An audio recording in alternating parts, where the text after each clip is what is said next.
एकादशी का दिन भगवान विष्णु को समर्पित है। माना जाता है यह व्रत रखने से लोगों को लोक परलोक के आवागमन से मुक्ति प्राप्त होती है, अर्थात मोक्ष मिल जाता है। योगिनी एकादशी के बाद देवशयनी एकादशी आने वाली है और माना जाता है कि देवशयनी एकादशी से भगवान विष्णु 4 महीनों के लिए योग निद्रा में चले जाते हैं।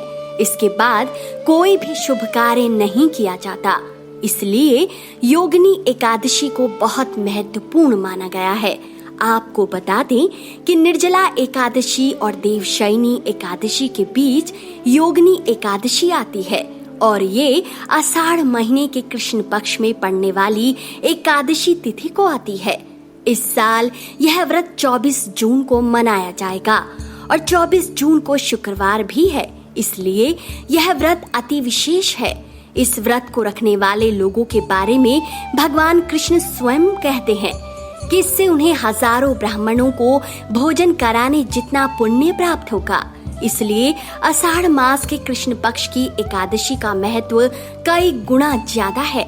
ज्योतिष शास्त्र के अनुसार आषाढ़ महीने के कृष्ण पक्ष की एकादशी 23 जून को रात 9:41 से प्रारंभ होगी। एकादशी तिथि का समापन 24 जून को रात 11:12 पर होगा। उदया तिथि के अनुसार 24 जून दिन शुक्रवार को योगिनी एकादशी का व्रत रखा जाएगा और व्रत का पारण 25 जून दिन शनिवार को होगा। योगिनी एकादशी व्रत की पूजा विधि और महत्व।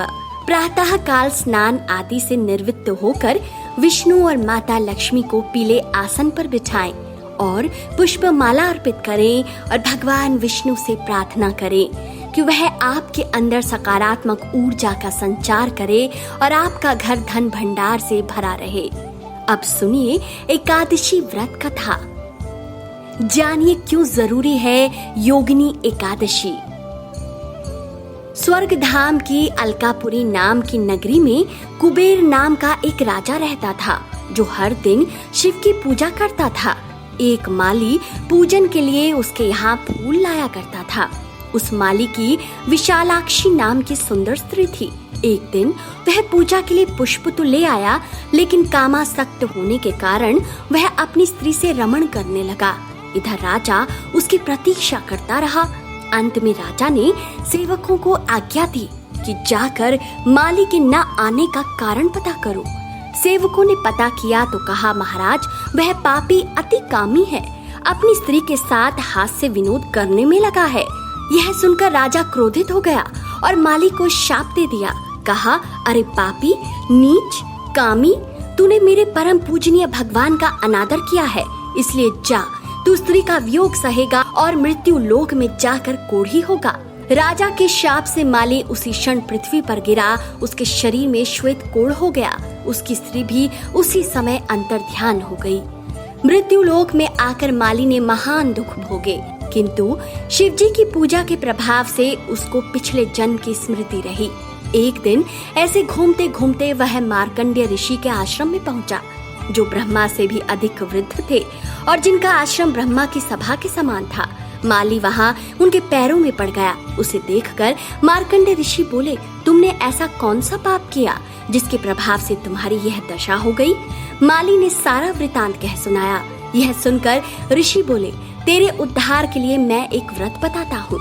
आषाढ़ मास के कृष्ण पक्ष की योगिनी नामक एकादशी आ रही है और यदि तू विधि पूर्वक व्रत करेगा तो तेरे सब पाप नष्ट हो जाएंगे। यह सुनकर माली ने मुनि को साष्टांग प्रणाम किया और मुनि के कथानुसार विधि पूर्वक योगिनी एकादशी का व्रत किया। इस व्रत के प्रभाव से हेम माली अपने पुराने स्वरूप में आकर अपनी पत्नी के साथ सुख पूर्वक रहने लगा। इस योगिनी एकादशी का व्रत करने से 88,000 ब्राह्मणों को भोजन कराने के बराबर फल मिलता है तथा इसके व्रत से समस्त पाप दूर होकर अंत में स्वर्ग प्राप्त होता है। तो दोस्तों, आपको आज का ये वीडियो कैसा लगा? अपनी राय कमेंट सेक्शन में देना ना भूलें और इस वीडियो को ज्यादा से ज्यादा शेयर कीजिए। प्रभु की कृपा आप सब पर यूं ही बनी रहे।